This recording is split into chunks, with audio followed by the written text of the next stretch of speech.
Hello, welcome to Japan Seikatsu. I'm Ian, and today I would like to share 10 tips for applying to an MBA program in Japan. Let's get started.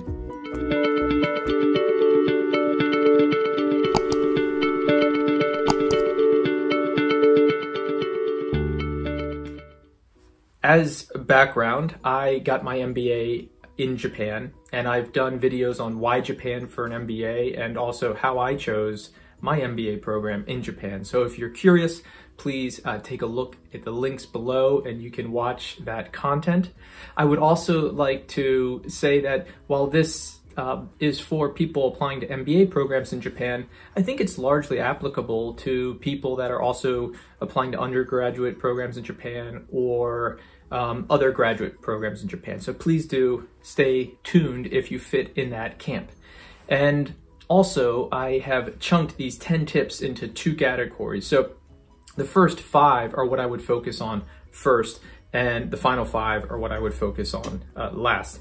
And as with many things in life, the sooner you can get started, the better.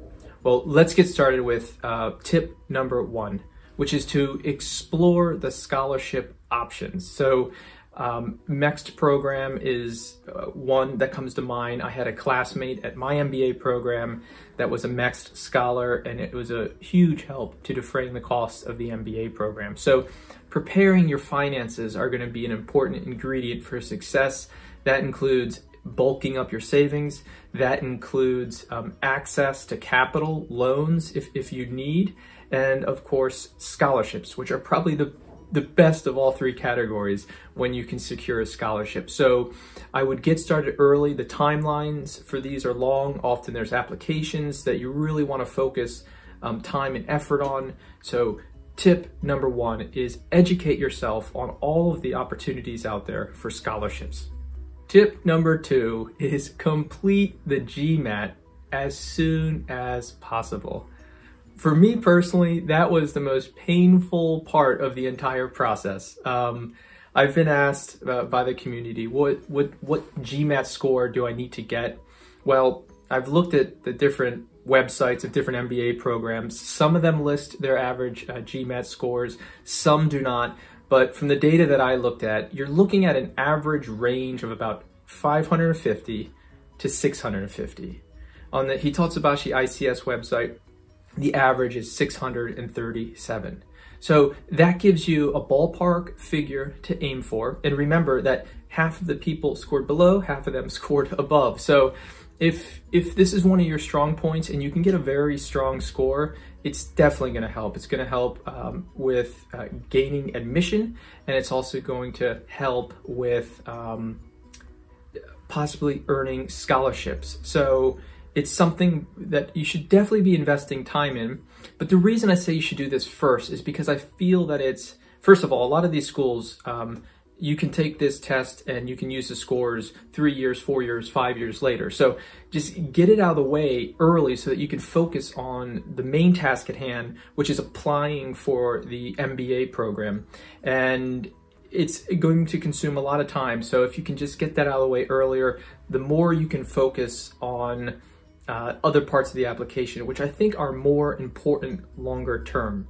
Tip number 3 is start studying Japanese. If you want to be working in Japan or connected to Japan, Japanese language is going to be a big asset. And I found when I was in the MBA program that students that had higher levels of Japanese had a wider universe of job opportunities just because of the language opportunity. So the better you can get at Japanese, the broader your universe of job potential. So get started early. It's a lifelong process. Find a way that's enjoyable for you to study it. And if you can get some accreditation, that's very important. So JLPT level 1, level 2, level 3, etc. If you can get that, that's something that you can put on your resume and will be a big help when you're looking for jobs, but also when you're living in Japan. Tip number 4 is to develop your personal brand. And I think that this is the most important tip, and a lot of the other tips kind of flow into this. So you are unique. There is only one person on this planet that has the experience that you have. And that's very important because unique is interesting. So, and it's also authentic. So if you can really be introspective and drill down and really think about what is your personal brand, how does your life experience, your skill sets differentiate you from others? Ultimately, an MBA program in Japan, but also MBA programs in general, they are looking for people from different industries, from different cultures, nonprofit, for-profit, profit, in order to have a robust discussion, in many cases around the case study method. So they don't want to have a class full of just people with banking experience. They want people from the food industry, the technology industry, as I said earlier, nonprofit industry, from different countries, from different cultures. That ultimately will lead to better conversations, better discussions, more interesting discussions, which leads to a higher quality of education. So give some thought about your personal brand. Tip 5 is focusing on the resume and the essay. So your resume really speaks to the what, and your essay speaks to the why, which, going back to your personal brand, they need to connect. So with both of these, you want to do version after version after version, and you want to have somebody that has experience, that you trust, that's wise, to review, to provide feedback, to critique. You want both of these documents battle tested, and they're both going to be living documents. So, and that's why I've put this step early on in the process, because your resume and your essays are going to evolve. And the essay, just the process of writing it, is a self-discovery process. It's going to deepen your understanding of what is your mission. It's going to deepen your understanding of your personal brand, of how your past experiences can contribute to this MBA program, and how this MBA program is going to contribute to you achieving your career goals. Tip number 6 is tailoring your application to why Japan will help further your career goal. So you're applying to an MBA program in Japan. Why Japan? Specifically, how does that fit into your career goals and your career objectives? Tip number 7 is to tailor your application to the specific MBA programs. Why this MBA program for you?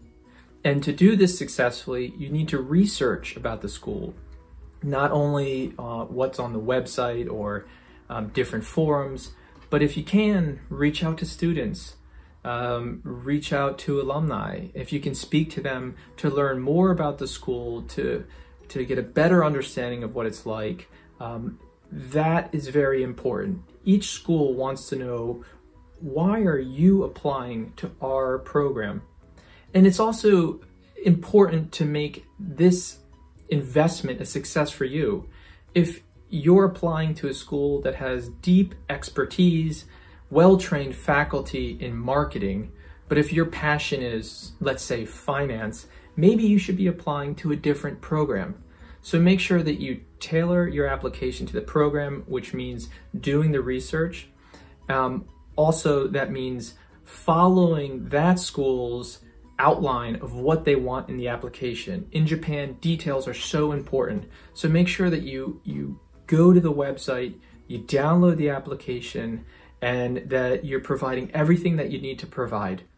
Tip number 8 is to support whoever is writing your letter of recommendation. If you've ever written a letter of recommendation, it's a large investment of time.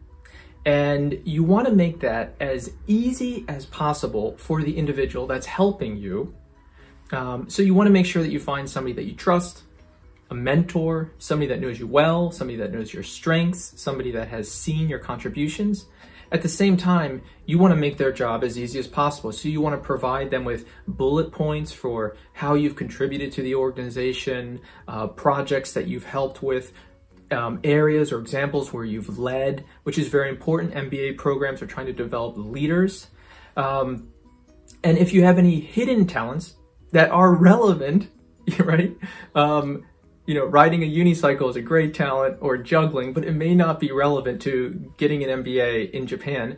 But if you speak Japanese and maybe your boss never knew that you speak Japanese or you'd studied Japanese, that's important. So let them know.